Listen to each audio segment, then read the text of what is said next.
నమస్తే. ప్రస్తుతం మనతో పాటు సీనియర్ జర్నలిస్ట్ భరద్వాజ్ ఉన్నారు. ఆయనతో మాట్లాడదాం. నమస్తే సార్. నమస్తే. సార్, ఏపీ బడ్జెట్ సమావేశాలు జరుగుతున్నాయి. ఇందులో ముఖ్యంగా సూపర్ 6 గురించి అసలు ఏమి ఉండవు అని చెప్పేసి చాలా విమర్శలు ఉన్నాయి. అసలు హైలైట్స్ ఏమున్నాయి సార్ బడ్జెట్‌లో? బడ్జెట్లో సూపర్ 6 ప్రస్తావన ఉంటుంది అని చెప్పారు కానీ అధికార పక్షం వారు అదేమీ కనిపించలేదు. ఆల్రెడీ బడ్జెట్ ప్రవేశపెట్టేశాడు ఆయన పయ్యావులు కేశవులు గారు. ఇది ఫస్ట్ టైం పూర్తి స్థాయి బడ్జెట్ ప్రవేశపెట్టారు వీళ్ళు. మొదటి బడ్జెట్లో అంటే సంక్షేమ పథకాల వైపు కూడా అలా చూశారు కానీ పూర్తి స్థాయిలో ప్రొజెక్షన్స్ ఏమీ కనిపించలేదు. తల్లికి వందనం, అలాగే ఎన్టీఆర్ వైద్య సేవకి సంబంధించి కొంత కేటాయింపులు చేశారు. అలాగే అన్నదాత పథకానికి కొన్ని కేటాయింపులు ఉన్నాయి. అలాగే మహిళలకు సంబంధించి ప్రత్యేకంగా ఏవో డబ్బులు ఇస్తామన్నారు కానీ డ్వాక్రా పథకాలకి మొండి చేయి చూపించారు. అలాగే వాళ్ళు ఎన్నికల్లో చెప్పినటువంటి ఉచిత బస్సు పథకం గురించి అక్కడ ప్రస్తావన లేదు. ఇతర అంశాలు కూడా అంటే గత ప్రభుత్వం చేసినటువంటి కొన్ని ఏరియాల్లో వాళ్ళు చేసినటువంటి సర్వీస్ కూడా ఇక్కడ కనిపించలేదు అనేది విమర్శ. ఇప్పుడు ఆల్రెడీ అంటే ఉన్న స్ట్రక్చరల్ అడ్జస్ట్మెంట్లు చేయటం కోసం ఎక్కువ కేటాయింపులు చేశారు కానీ శాఖల వారీ కేటాయింపులే చెప్పాడు ఆయన. శాఖల వారీ కేటాయింపులే తప్ప ప్రత్యేకంగా ప్రజలకి ఉపయోగపడుతుంది ఇది అన్న ఏరియాలో ఎక్కడ ఏది కనిపించలేదు. ఉచిత బస్సు మాత్రమే కాదు, అంటే భోజనం పెడతారు ఉచితంగా, దానికి సంబంధించి కొన్ని కేటాయింపులు అలాంటివి జరిగినాయి. అంటే ఆల్రెడీ అమలు జరుగుతున్నటువంటి కార్యక్రమాలకి కొంత ఆర్థిక భరోసా కల్పించే ప్రయత్నం చేశారు. అలాగే స్కూల్ పిల్లలకు సంబంధించి కూడా మేజర్ ఇష్యూస్ ఏమీ లేవు.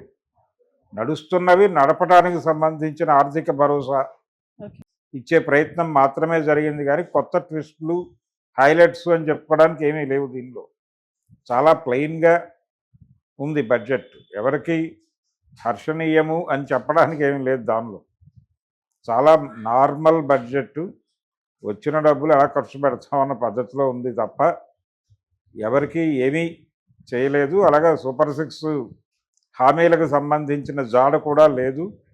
బహుశా ప్రభుత్వం వాటిని మర్చిపోతే మంచిది, వచ్చే ఎన్నికల్లో ఫ్రెష్గా మాట్లాడుకుందాం అనే మూడ్లో ఉండొచ్చు. పోలవరం ప్రాజెక్టుకి కేటాయింపులు పెంచారు. అది ఒక డ్రీమ్ ప్రాజెక్టుగా ప్రొజెక్ట్ చేసి ఆ ఏరియాలో మేము డబ్బులు ఖర్చు పెడుతున్నాం అనేది ఒకటి బలంగా చెప్పారు. అలాగే రాజధానికి సంబంధించి కూడా కేటాయింపులు జరిపారు. ఈ రెండు హైలైట్స్గా ప్రొజెక్ట్ చేయదలుచుకున్నారు వాళ్ళు. అలాగే ఈ అన్నదాత ఇలాంటివి, ఈ తల్లికి వందనం లాంటివి, వీటిని ప్రొజెక్ట్ చేసి వీటి మాటున మిగిలిన వాటిని అన్నింటినీ పక్కకు తోసేసే ఒక ప్రయత్నం వ్యూహాత్మకంగానే జరిగింది. మరి దీని మీద ప్రతిపక్షాలు ఎలా రియాక్ట్ అవుతాయి అనేది చూడాలి. ఈ హామీల అమలుకు సంబంధించి ఇది కష్టం అనే మాట ఆల్రెడీ అన్నాడు ఆయన, చంద్రబాబు గారు ఇంతకుముందే అన్నాడు. కాబట్టి కొత్త మాటలు చెప్పాల్సిన అవసరం లేదు, మా ముఖ్యమంత్రి గారు ఆల్రెడీ చెప్పాడు అని చెప్పేశాడు. అయితే వ్యవసాయానికి చాలా ఉపయోగపడే బడ్జెట్ అని చెప్పి అచ్చెన్నాయుడు గారు చెప్తున్నారు. రేపు ఆయన వ్యవసాయ బడ్జెట్ కూడా ఉంది, ఇప్పుడు వ్యవసాయ బడ్జెట్ కూడా ప్రవేశపెడుతున్నారు. దానిలో మెరిట్స్ ఏంటి, దీనిలో నుంచి వాళ్ళకి యాడ్ అయ్యేది ఏమిటి అనేది చూడాలి. వ్యవసాయానికి కూడా భారీ ఎత్తున కేటాయింపులు, లేకపోతే రైతులకి దన్నుగా నిలిచేటువంటి పథకాలు, అలాంటి ప్రకటనలు ఏమీ లేవు. ఏ సెక్షన్కి స్పెసిఫిక్ లాభాలు చేకూర్చే విధంగా బడ్జెట్ లేదు.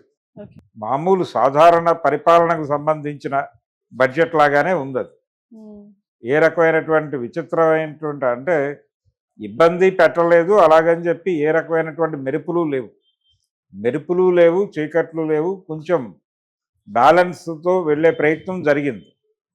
దీని మీద విపక్షాలు ఎలా మాట్లాడతాయనే చూడాలి. విపక్షాలు లేవు ఇప్పుడు అక్కడ.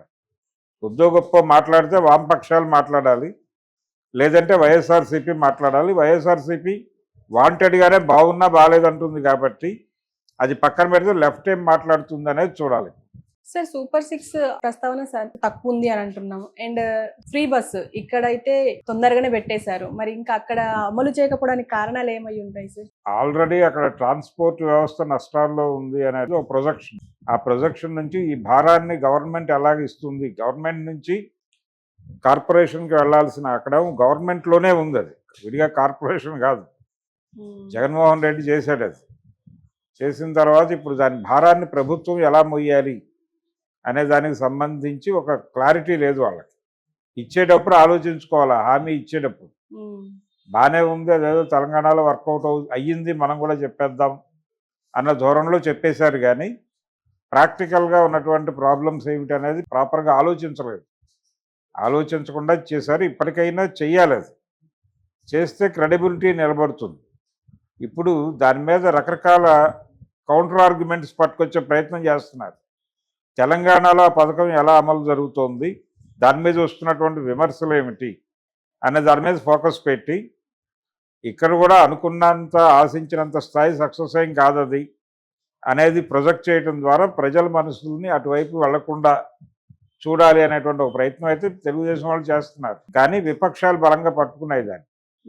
మీ ప్రచారంలో దాన్ని వజ్రాయుధంలాగా వాడారు కదా, ఇప్పుడేంటి ఆ ఆయుధం ఎక్కడ కనబట్టలేదు అనే పద్ధతిలో వాళ్ళు ఆల్రెడీ ఓపెన్ చేశారు క్రిటిసిజం.